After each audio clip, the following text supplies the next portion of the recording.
I'm just making y'all wait because I know what y'all are here to see. What is going on, everybody? I go by the name of Curry, and I want to thank you guys for joining me here today on SneakerPhetish. I know, I'll talk about it after we get into the shoe. Let's take a look at the shoe. First of all, hats off to Union Los Angeles for an incredible job on this sneaker. That's number one. Y'all know I'm really big on packaging, I'm really big on boxes, and this one did not disappoint at all. Starting off with the box. Now, we've seen this kind of box actually on other sneakers like the Michigan 12, a couple of other pairs of shoes as well, where you got the old school drawings from Tinker Hatfield of the different models of Jordans. You have some of the old advertisements from Michael Jordan, all the vintage stuff, the Wing It campaign, so on and so forth. However, the thing I found really dope about this box is that the bottom half of the box is actually an OG Jordan 1 box. So as you can see, the top lid is one type of box, and the bottom half of the box actually is a Jordan 1 retro box. That's actually a nod to the whole narrative that's behind this shoe. We gotta talk about the paper too. So as you can see here on the paper, this actually has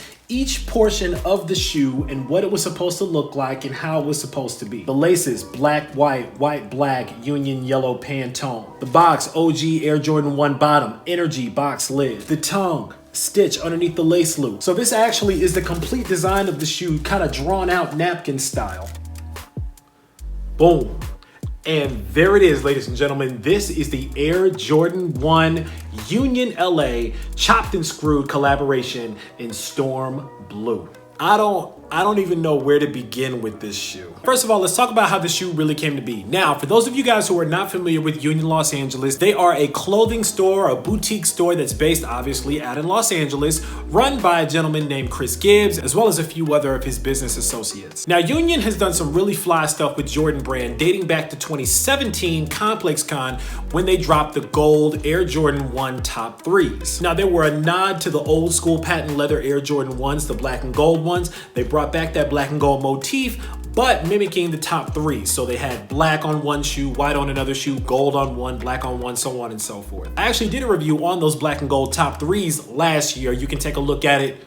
It'll be somewhere up there. Now, if you were at Complex Con last year, or if you were able to get your hands on that shoe, you remember two things. First of all, how many fights took place as a result of people trying to get that shoe. And number two, how much that shoe sold for on the market. So as a result, Jordan Brand poked Union to come back for a new sneaker collaboration. And I gotta tell you guys, they absolutely killed this one. I mean, body, lights out. This sneaker is now in the conversation of shoe of the year. Now, first things first, before we really get into the shoe, we really got to give a shout out to Virgil Abloh for being the first person to really do this type of deconstructed design and really think outside of the box and bring a new energy into the Air Jordan 1 model. Union kind of took that and they really ran with it and came up with something so original and so amazing and just... Anyway, let's get into it. First things first, let's actually start with the hang tag this time. You got this nice Jumpman Union co-branded hang tag here. I don't know if you guys can really see this, but it's actually looking kind of frosted here. It doesn't look as clear as some of the other hang tags that you see on other Jordan models, but I like it. It's a cool little touch. Now, getting into the shoe itself. Now, what you'll notice here is that you're actually seeing a blend of different Jordan models. You have the Storm Blue on the bottom, or the Kentucky Blue, as some people call it, mixed in with the Bread Air Jordan 1 across the top, across the collar. Now, the idea of this shoe is based on vintage. Everything with this shoe is based on vintage. As a matter of fact, the way that we first saw this sneaker in the first place is that Union actually put out a promo video, kind of a teaser, if you will, where they actually set up a booth at a swap meet at the Rose Bowl in California, and they actually put this sneaker out there, telling people that it was a real collaboration with Union that was on the way and getting people's reactions. Now, what's funny about that video is that Sean Witherspoon and Emily Oberg were among the people that came to the booth and did not think the sneaker was real. As a matter of fact, Sean Witherspoon was very outspoken, saying that he was 100% sure that the shoe was not real at all. Emily Oberg says something along the lines of somebody that she was with about, hey, wouldn't we know about this? If we knew that this was coming, shouldn't I know about this shoe? Now, some people are saying that they were in on it, they were in on the skit, and they actually knew that it was a real collaboration coming. Other people are saying that they were totally clueless about it. Hey, I don't know. What I do know is that the shoe is here now. So the story behind the shoe is that it is based on wearing your sneakers all the way down until they get so beat down that they are completely unwearable anymore. As you guys know, a lot of your sneakers, especially your OG models, are completely worn down. The midsoles crumble, they fall apart, right? So if someone were to take their favorite Jordan models and because they love them so much, as the shoes fell apart, they actually stitched together certain pieces of their shoes to come up with another shoe, a new shoe that was wearable, it would be something like this here. Really creative, really out of the box, very, very different. This shoe totally disrupted the sneaker space, and I love that. I love that about art. I love that about sneakers. What I always tell you guys, sneakers are art. These are your canvas, and it looks like they did some amazing things with their canvas with this one. At the top of the shoe, you have the collar here. There's a frayed collar going around the back of the sneaker right here. It looks like the leather is super, super worn down, right? Of course, that's supposed to be intentional. The shoe is supposed to be worn down. If you'll notice, the insides of the leather are all yellow. They're very oxidized. Just like an old purse. Think a Louis Vuitton bag, if you will. Once it gets worn for a really long time, the handles start to oxidize. The handles start to look a little bit worn. Again, some people like myself feel like that adds character to the shoe. Now you've got that really big Air Jordan logo here, the Black Wings logo on the lateral part of the shoe. And a lot of people want to know why that's so big. For those of you guys that know, actually on the OG models of the shoe, the logos were a bit bigger, which is why this logo happens to be a lot bigger. Now also there was an Air Jordan shoe called the Air Jordan 1.5 that featured the Air Jordan 1 upper with the Air Jordan 2 midsole and outsole. The Wings logo on the 1.5 actually said Nike instead of Air Jordan, but it was also a very large logo like that as well. So that's a nod back to that vintage OG logo. Now, of course, right underneath that, you see your Union LA tag here, just to make sure that you guys see that brand and that trademark. As a matter of fact, you get an extra pair of laces that are yellow right here that go along with that yellow Union LA tag as well. Now, moving down into the middle part of the upper, going down to the midsole, this is the Kentucky blue colorway here that we're seeing. So this is an OG colorway,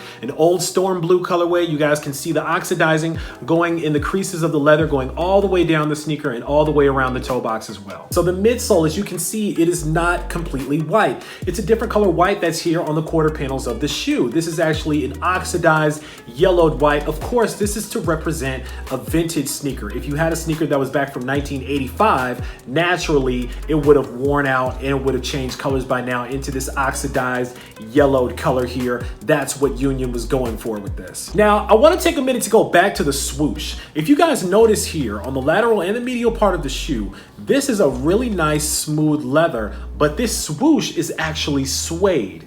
Just like it said on the tissue paper, this swoosh is a different material than the leather on this shoe.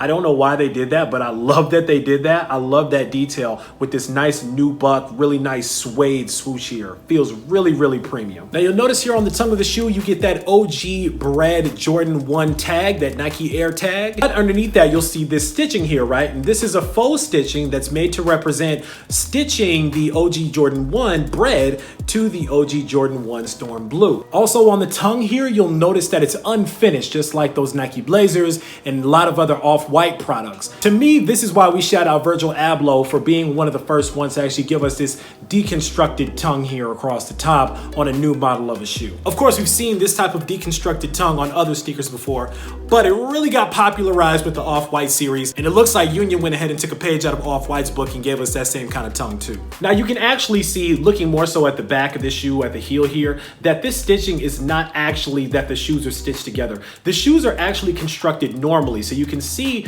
that there's actual stitching inside of the zigzag stitching that actually brings the shoe together. Originally, I thought that the zigzag stitching actually was the stitching on the shoe. Just shows how much I know. But no, the stitching of the shoe is actually stitched regularly with that zigzag stitching, just kind of there for the look and the aesthetic of the shoe. Now let's take a look at the laces here. As you can see, it starts off with a regular black lace, but again, as a shoe gets old and it shows its age and it starts to turn colors, all the color would then be flushed out of that black lace over the last 20, 30 some odd years, and it would turn into this same oxidized yellowed colored here at the bottom. So I really like how they contrast the laces here to also tell that story story about a shoe getting older and older over time. And they actually gave you another set of those laces as well, which was very nice of Jordan Brand. As you can see, the insoles actually represent the tissue paper's drawings as well. It just outlines what the shoe is supposed to look like, what materials are supposed to be involved with the shoe, who attended the meeting when it was designed, things of that nature. And that is pretty much it, guys. Tell me what you guys think about the Air Jordan 1 Union Los Angeles chopped and screwed collaboration. Tell me what you guys think about this one. Were you one of the lucky ones that was able to get your hands on this pair?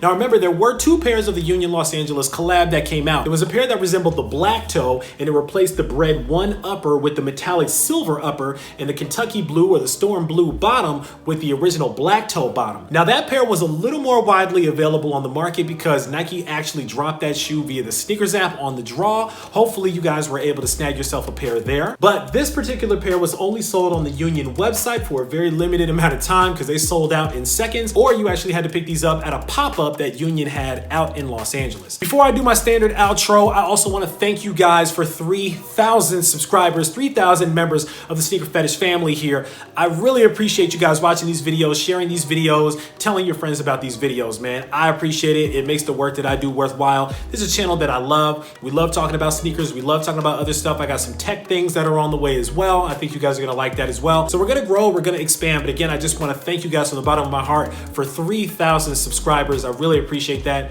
And maybe I'm thinking a giveaway soon. If you'd like to see a 3,000 subscriber giveaway on here, comment giveaway down in the comments as well, and I'll be sure to get something going as well. As usual, I want to thank you guys for joining me here today on Sneaker Fetish, taking a couple of minutes to unbox these with me, taking a look at these amazing sneakers here.